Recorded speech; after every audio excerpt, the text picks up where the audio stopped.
perfectly true story of yours sounds like an outrageous lie. Story 1. In the mid to late 90s, there was a horrific accident at a Levi's jean factory where a denim hook got caught on an employee's face and ripped a large chunk of it off. This would be a young lawyer's first major injury and employment case, to which him and his client face ripped off. Guy won an absolutely massive settlement.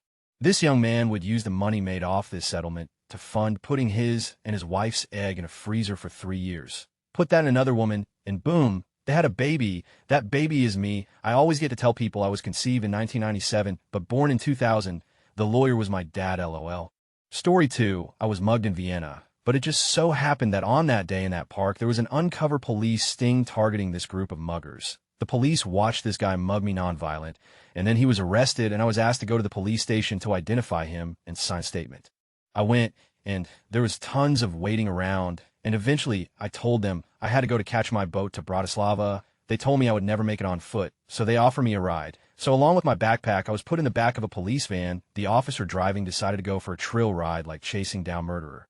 Sirens on, swerving wildly down narrow, winding streets. People jumping onto the footpath as we flew by. It was her mission to get me there on time. She even drove down the rampway leading to the boat. She opened the back and sent me on my way. There was about 100 pairs of eyes on me, as it seems like I was being deported. I stood at the back sheepishly, and about 30 minutes in, an Australian guy walked up and said, "So what did you do?" Story 3. My first time going to jail was because of a dog. A friend had a dog that got loose one day, and it got picked up by the city. When we got in the car to look for the dog, my friend didn't grab anything, no wallet. When we went to the pound to pick up dog, they required an ID, so I had to put the dog in my name. My friend was supposed to get rabies and city registration done within 6 months. Almost a year later, I'm coming home from work around 1:30 a.m. and get pulled over for speeding. Cop says I have a warrant for not getting dog registered with the city. Spent the night in jail. Story 4. I fell on my grandfather's ship at age 8 and tried shouting at my family to get me back as they moved away. They didn't hear me, and I was left there floating in water and crying until a tourist ship came by. I was so lucky I had good enough English to talk to them at that age. Story 5. Not my personal experience because I'm boring, but I had a former friend who had a one-night stand with a very attractive guy, and when she went to her family reunion, she saw him there and found out they were related. Story 6. A celebrity performer and painter used to visit my parents when I was 6. I used to sit on his lap, and there was nothing suspicious to report. During one of his commercial presentations, he did a short segment on if a grown-up touches you in a funny way. Tell another grown-up you can trust. In 2014, he was jailed for historic child offenses he committed during the same period of time that he was friends with my parents. After this, I recalled a lot of pedophile activity that my parents were involved in at the time that person was around. You think you know people?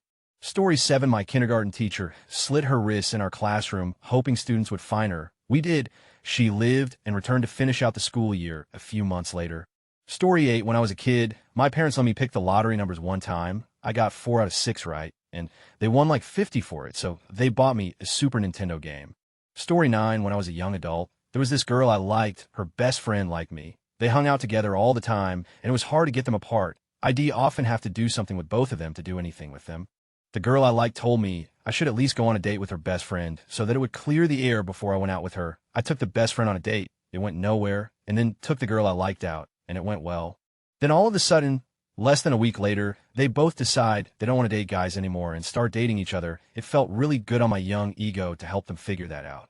Story 10. I once had to replace a Joint Communications Unit sergeant in 2020 who got shot while on the side of a mountain in Afghanistan. They pulled me from an intel unit. I was providing local comm support along with my supervisor, and our captain spent 2 weeks in a small camp with a ranger unit and a couple air control guys.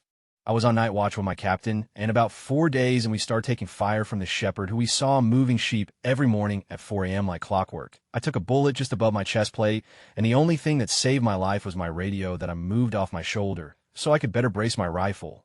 It hit the receiver and moved left into my shoulder instead of the side of my neck. I'm agnostic, but that's the closest I've ever come to believing in God. Story 11. When I was in college, I had a roommate who had been my friend since high school. He talked in his sleep and was a generally odd dude, but a good egg, so we kept him around for the laughs with him, not at him. One night, I had a dream where he and I were climbing around on all these piles of garbage looking for something, I don't know what. I woke up and went to the restroom, then came back. Just as I laid down to go back to sleep, this guy rolls over and mumbles in his sleep. I found it. It's over here. The next morning I asked if he remembered his dream. He said no. I told him what happened. He didn't believe me. Story 12, my school had a fight club. I don't remember who initiated what originally, as it's been 2 decades, but the mostly rather well-off kids. And one of the groups of kids of Asian descent got into a massive brawl at the carnival in town one year. Someone disrespected someone else's girlfriend or something.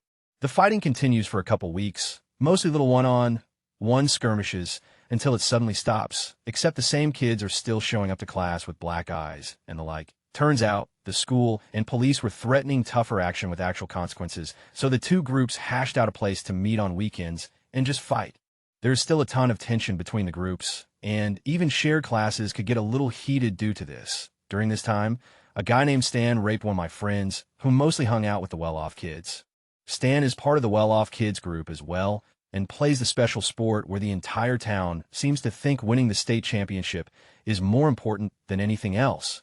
Seriously, the cops busted a party that year with tons of drug and such, which resulted in the basketball team losing their season. One of the basketball players had a full scholarship to a major D1 school until it got stripped because of this incident, but the special sport players weren't even acknowledged by the police. The cops literally would not talk to them while the bust was happening. It was insane, as you probably guessed, reporting the rape to the police, and school came in nothing but shaming the victim.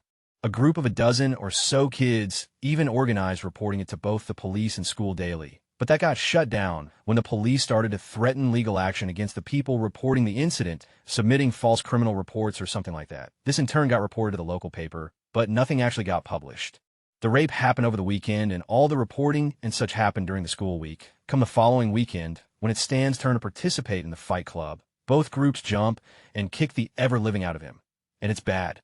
Bad enough that he missed school for about a month, still came back looking like. And 10 years later, when I saw him in a grocery store parking lot, he still had the same severe limp he had for the rest of high school. Turns out, someone who was friends with people in both groups involved in the fight club got a group from both sides together to make sure Stan didn't do it again. Story 13, Christmas morning, my sister and I were traveling with a friend's parents to go see her in D.C. While we were driving through Pennsylvania, we kept seeing all these police cars. We were like, whoa, what's going on? Then we realized we were the ones being followed. We were on I-70, and they had shut the highway down on the opposite side, pulled us over with about 10 cop cars behind us with shotguns pulled out. This was before social media or smartphones, so we had a proof. But it took them over 5 minutes to come up to the car because they realized that for the wrong vehicle. We later learned there was an armed robbery that occurred earlier, and we fit the description edit. This was December 25th, 2001. I want to take a picture, but I was afraid the flash would make them blow my head off. Story 14, I wasn't happy with my job. I took a trip to the Czech Republic with my wife for a conference she was presenting in, talked with her advisor about it, and he let me know about a cool project that was being spearheaded by the university. So I applied. That was 10 years ago. Since then, I've put one spacecraft in space, about to put a second one up, and I've had an asteroid named after me for my work on the first project. To cap it off, a girl I dated in college just got selected to become an astronaut, and with the right timing could get to ride on the spacecraft I just finished my work on. Story 15, one reason a lot of veterans don't talk about it if they have been to war is because the stories are so bizarre at times, people think you're full of and making up stories. Story 16 didn't happen to me, but my granddad, him, and a buddy went on a helicopter trip to the Grand Canyon from British Columbia. On the way back, they were landing in what they thought was some airport or strip in Nevada to refuel. Turns out it was Area 51, and they were held in confinement and interrogated for like 10 to 12 hours. Had their digital cameras and phones confiscated and eventually mailed back. Then were sent on their merry way back home after it was clear they just made an absolute mistake. Story 17, when I was in middle school, during lunch, I was playing soccer in the backfield. I was standing waiting for someone to kick the ball or something when randomly a voice comes in my head and tells me to move to the right. So I do like 10 seconds later where I was standing before. It kind of makes sense of this, but I guess I must have a guardian angel or something who saved me from literally being on in like 8th grade. Thank you for that, homie. Story 18, one time, I went to a LAN party back in the early 2000s. I had just gotten my license, so I hadn't been many places, and I had only been to the host house one time prior to this. And it had been a year. It was in one of those neighborhoods where all the houses look alike. So my friend who invited me tells me there's not many people coming, but when I show up, there are cars in the driveway and all up the street. I'm introverted, so I immediately feel the diarrhea pooling in my stomach. I shake off the feeling and grab my backpack and wrap my arms around my heavy CRT TV. I get up to the door and I see the door is open, just the storm door is preventing me from getting inside. and there's a note that says "Es abierto" or something to that effect. I look inside and see no one, but there's like birthday stuff everywhere, plates, hats, kids' toys, etc. The host is Hispanic, and last year it was his little brother's birthday party, so the big kids went downstairs for the LAN party to be out of the way. So I'm like, oh, it must be his birthday again. So I knock. A little kid, probably 5 or so, comes up to the door and stares at me. I go, "Hey buddy, is host home?" And he points at the empty room, then runs away. I'm like, "Cool, thanks." So I struggle to get the door open with the TV in my arms. Don't even untie my shoes, just kick them off because I'm holding a TV and make my way to the basement. As I'm going down the stairs, I notice there's carpet on them now. And they curve the opposite direction than I remember. I think, maybe they finished the basement and I can hear people downstairs. I'm like, oh great. We're combining the two parties last year. Little bro was sad he couldn't play downstairs too. So I get to the bottom of the steps and I look over a sea of people. There's adults standing around, people with food, kids running around, Mexican hat dances playing, and I'm squinting trying to see between the people, hoping to see one of my friends because I can't even see where the LAN party could possibly be set up. As I'm scanning the room, I lock eyes with a guy standing by a pool table. He's your typical cholo gangster looking dude. He's holding a pool cue, bald, tatted, jacked, and staring in my soul. It's right then that I realized I'm in the wrong house, and I'm holding a TV. So I just turn and start to go upstairs. I hear someone go, "Hey, who was that guy?" And I feel my legs start to go numb. I press onward, make it to the front door, try jamming my still-tied shoes on when I feel a giant heavy hand on my shoulder, and a deep voice goes, "Can I help you?" And I was just like, "This isn't host house, is it?" And the guy was like, "Oh no, he's next door." And I was like, "Oh, sorry, haha, you scared the out of me, man." And he cracked up and was like, "Haha, no problem." Tell host I say hi. So I go to the LAN party and tell my friend what happened, and no one believed me. The host barely believed me, even after describing his neighbor's basement. TLDR. Looked like a burglar when I wasn't. Story 19. In preparation for a high school concert, some students pushed too hard on the grand piano on an easy-to-move tripod dolly and sent it careening over the edge of the stage, crashing into the orchestra pit below. Story 20. I was arrested for punching multiple times a woman who punched a 4-year-old child in front of me. I don't mean discipline. I don't mean spanking. I mean she cold-cocked a 4-year-old in the temple and knocked him back about 3 feet for asking for something to drink. I was pulled off of her by mall security and locked up. No one in the surrounding stores would say anything against me. So, no criminal charges. She took me to civil court. I won because the kid was there and had bruises on him. I ended up at the CPS and custody hearing for the dad to get full custody and mom to lose all but supervised visitations. Dad was a good guy, just trying to get a place together, and all since they split. Happy ending. I would have happily gone to jail for defending that kid. 1010 no regrets. Story 21. I have a friend who believe I am defying all laws of probabilities. For the record, I have won a coin flip game on the side. I threw the coin in the air. It landed back on the ground, spun for a few seconds, and stood perfectly still. I also beat my friend at rock, paper, scissors 47 times in a row. When we were playing randomly, people say that there are strategies, but I don't believe in that. I don't remember the math for all that, but my friend told me it was almost impossible. Edit. So the chances are something along the lines of 1 out of 1 for 1014. Story 22. Not that outrageous, but this 5th grade teacher I had got me in trouble for reading a horror book, Carrie, if you want to know, and I got called to the principal's office, all for reading a horror book in the 5th grade. Story 23. When I was 10 years old, I literally bumped into Waylon Jennings, and he told me to get the out of my way. I call him a turkey, but also I hung out with Mila Jovovich on her 19th birthday. She was nice. I figured what the so. I asked her if she wanted to hang out sometime. She politely declined. Story 24. I was trying to date this cute girl in 10th grade. We were both shy and lived far away from each other within a big city. So one of her friends who I had a class with was nice enough to play matchmaker and host us at her house nearby our high school one day. When my father came to pick me up later, he was shocked to see his childhood friend from across the country open the door. They then proceeded to laugh and show the girl, and I have pictures of us together as babies. So, yeah, that was strange, made it awkward, and I didn't date the girl, but the friend, and I became best friends, so it was cool. Story 25. At 18, me and my buddy heard tales of people from our school getting away with adult in Atlantic City. We got in the car, smoked an inordinate amount of weed on the drive while I explained to my boy how to play blackjack. We arrived late night. We parked in a shady spot behind a restaurant and walked into the Tropicana. And blessed with a youthful look, at 18, I must have looked 12, we sat at a table, gambled, got free rum and cokes, and won money. Cashing in the chips was the most nerve-wracking part. And we never got carded, showed up to his mom's beach house in Avalon around 7 a.m. One of the funnest nights of my life. Story 26. I broke my foot in 3 places, ripped a tendon, and dislocated it all at once, and had to receive 2 surgeries in order to fix the damage. I was in and out of wheelchairs, boots, crutches, all the good, glorious stuff while being on homebound from school for around 3 months. Most of the young kids who were my age at the time didn't believe me and would pick on me about faking it or just trying to get attention. I wasn't, and I just wanted to fit it like everyone else and have some friends. Pretty shitty time frame of my life.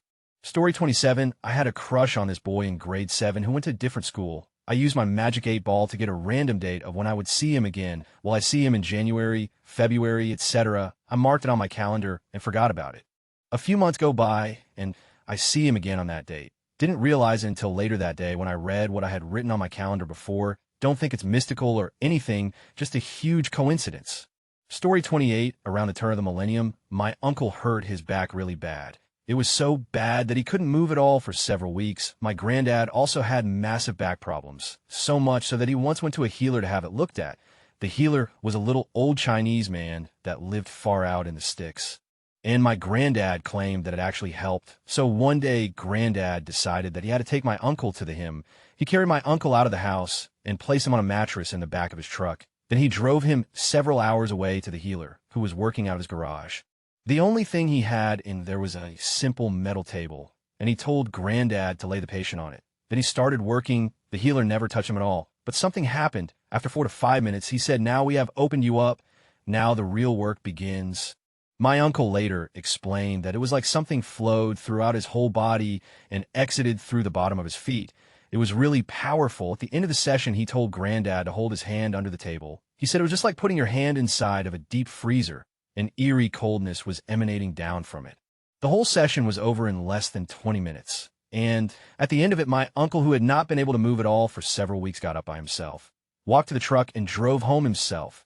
Right before they left, the healer told him to cut off a bit of his hair and place it in a Ziploc bag, because he had to do some remote healing later to complete the procedure. That same night, he woke up in the middle of the night. It felt like his stomach was on fire. And then the phone rings, he answers it, and on the other end is the healer who asks him if his stomach is burning. He told him not to worry. That just meant that they had contact. And it would all be over soon. A few years later, my mom is having coffee with an old friend that she sees once every 5 years or so. During their meeting, her friend suddenly turns very serious and says that she has to tell her something really weird and freaky. As my mom knew very well, she was working in a medical field and was not superstitious at all, and had her feet planted solidly on the ground. But recently, she had a really unnerving experience. Her dad hurt his back really bad a year earlier and wanted to be taken to a healer. She did not approve of it, but her dad was adamant that he had to go there. So she gave in and went with him. She then goes on to tell a story that is identical to the one described above. All of this sounds very weird, and my uncle has a black belt in trolling, but my granddad was the person that told me all of this. He was there and was not known for making up silly stories, and neither was my mom's friend and her dad. I don't know what to think of it, but they all claim it to be true, and it is a good story. Story 29, TLDR, former housemate in college got caught with campus master key and almost went to jail for a long time, lived as a Mexican outlaw. Sorry in advance, this is a long-winded one. So I went to a small liberal arts school in the New York, PA region, wanted to give location context, but not give away exactly where this went down. As anyone who went to a small school knows, there's not much to do.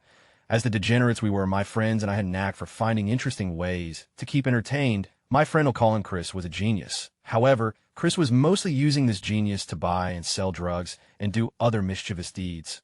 He was never a malicious guy, mainly just a troll who sometimes smoked a bit too much weed or dabbled in peyote.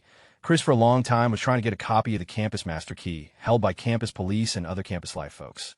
He wanted this, so he could troll professors and other staff by taking items from their offices. I know how immature this sounds. Now, I should preface the story that Chris did not have any evil intentions with said keys. He didn't want a key into dorms to spy or take advantage. He literally just wanted to steal weird stuff from the college. Chris became a locksmith about halfway through the year, so he could have access to certain key-making technology. However, the master key was elusive. Eventually, he was talking to a campus police officer and asked to see his keys. This will be important later. He takes a picture of the key and then got to work forging the master key. It was a success, and he demonstrated to us by unlocking all the doors in our house, even the ones we couldn't. Again, I want to say that Chris did not use these keys for anything horribly malicious. However, I shudder to think of what would have happened if he did, because that is an awesome amount of power for a 21-year-old troll to have. I will say that I was also not the most upstanding citizen in college. My other friend Rick and I would routinely walk around campuses raiding various fridges for food to cook up. Chris helped us with this by getting us into various teachers' lounges. The year came to a close, and Chris had amassed some interesting treasures through that time. Chris graduated, and I ended up leaving school along with my friend Rick. School started up the next year in the fall, and Chris went to visit our friend Riley, who still went to the school. Since they were roommates when Chris went to our school, he stayed with Riley. Riley goes to bed at a reasonable hour, but leaves Chris up because he has keys to every room still. Well, at this point, Chris had a bit of a drinking problem and blacked out. He then wrongly assumed everyone in a sorority house would be gone partying and keyed, and only to find them all in their living room. He wanted to steal some of their awards, as that was something that happened on our campus. Greek life orgs would regularly steal each other's award for clout. They were home and rightfully freaked out. He told them he was a resident director and he was doing rounds. They didn't believe him and he left, and they called campus police. They ended up finding him at his car through Snapchat maps, and he was arrested. There was then a legal storm around Chris for a solid year. He was threatened with felonies and at least 5 years of prison time. The school wanted the full force of the law thrown at Chris. We all figured Chris was, because it seemed pretty open and shut that he was guilty. His dad had a plan that if Chris were to be convicted, he would be given money and some guns, and Chris would flee to Mexico. The legal situation cleared up when the judge found that it was the school's fault for allowing the keys to fall into anyone's hands, and that Chris was not truly at fault. He ended up with community service and some fines. The chief of police at our school ended up resigning over the whole thing. It is pretty crazy to look back on now. I really can't fathom Chris living as a bandito in Mexico, but we were really close to seeing it happen. Story 30, there I was in the Orlando airport with my dad to pick up some girl who was flying in to see him. I had been making jokes about the movie Airplane, and when he went to the bathroom, I moseyed on over to the courtesy phone and spoke to the operator, who then made a call over to the whole airport Captain Clarence over. Please call on a nearest courtesy phone or something close. My dad came out with a WTF look on his face. I can't help but wonder if anybody else there got the joke. Fun times. Story 31, my mom's a flight attendant, and while she was doing a flight, a young woman asked to purchase alcohol. My mom is very suspicious of her age due to how young she looks and questions her age, then asks to see ID. The young woman gives no argument and politely shows ID and states her age. My mom serves the drink SAP, and after the flight, as people are beginning to leave the aircraft, she finds out that young woman is Zendaya herself. My mom has zero clue who she is, but Zendaya says she has been on Disney Channel. Once my mom brings up she has a daughter me. They take a photo, and as I'm walking home from a track practice, I get a little text with my mom and Zendaya with my mom, saying, "Do you know who this is from the Disney Channel?" As soon as she got home, she admitted she had no idea who Zendaya is, but took a picture just for me. Edit, I still have the photo and can SS the message to show proof this is not a lie.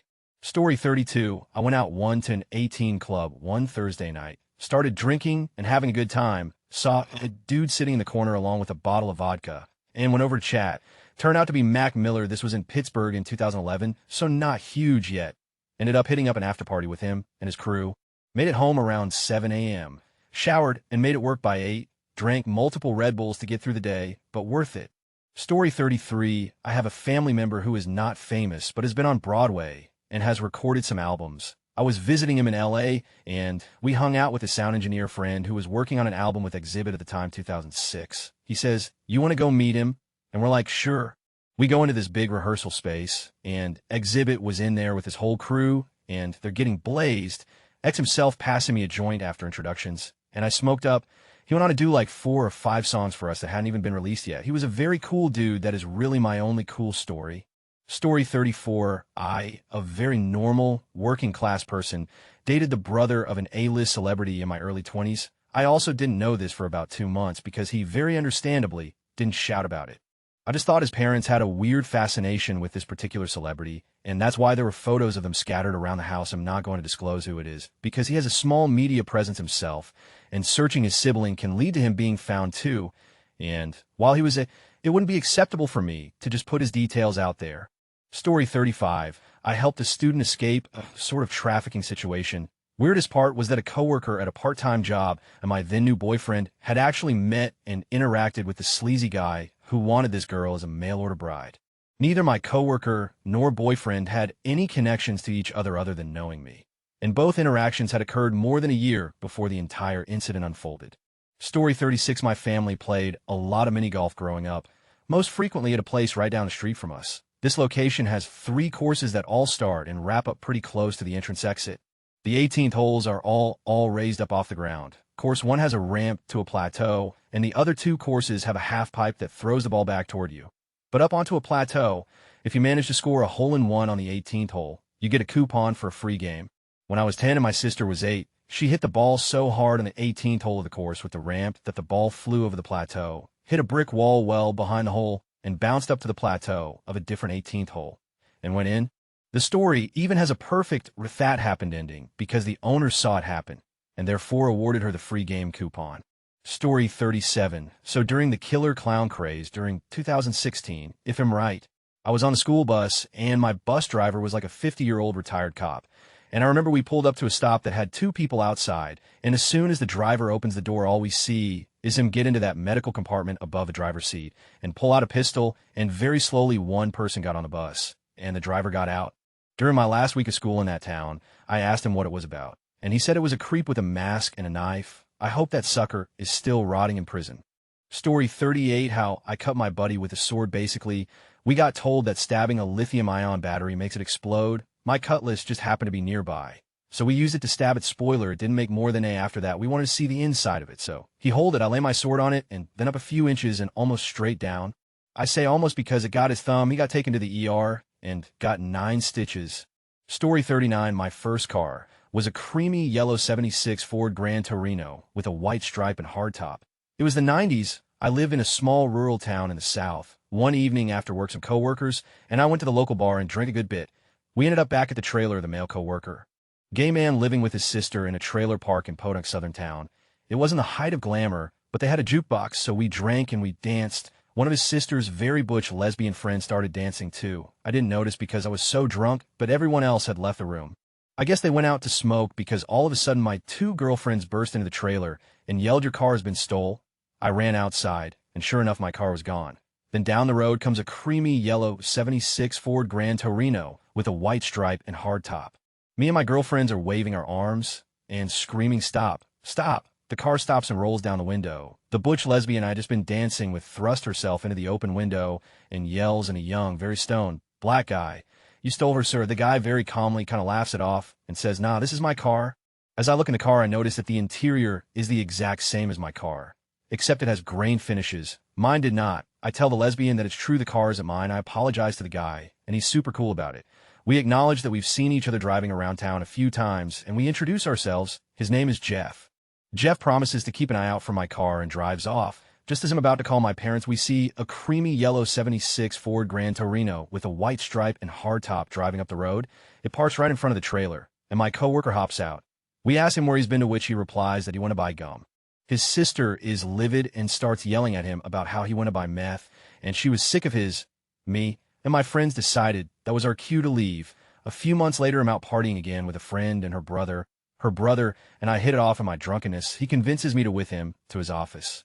He sells golf carts and has like a golf cart dealership. Back at his place, we drink some more and make out. He tries to get me to sleep with him on the sofa of his office, but he's married with kids, and I'm just not feeling it. As I try to back out of his parking lot, I totally back into a ditch. Me and this guy both want me out of the ditch and gone. He doesn't want his wife to find out. I don't want to get in trouble for drinking and driving. You'll never guess who shows up. Jeff. Jeff rolls up, stoned and chilled just like when we first met. He casually asks if I need help, to which I say, "Yes, please." Jeff, tell him to wait there, be back. Not 10 minutes later, Jeff rolls up with one of his friends and a dually following him. A big OL guy, wearing tight Wranglers, cowboy hat, hops out his dually truck and put chains on my car and pulls it out of the ditch. Jeff stays with me by his car while it's happening. They get my car out and make sure that I'm safe to head home, and they leave. Jeff was a cool dude. We would see each other passing in opposite direction on the highway that ran through town, but we never spoke again. I moved out of that small town not long after that, but I still think about how cool Jeff was. P.S. I don't drink and drive anymore. It was stupid, and I was lucky. TLDR guy with same vintage car as me is accused of stealing my car, then later rescues me and said car from a ditch, wrote the majority of a 400-page novel on a slider phone.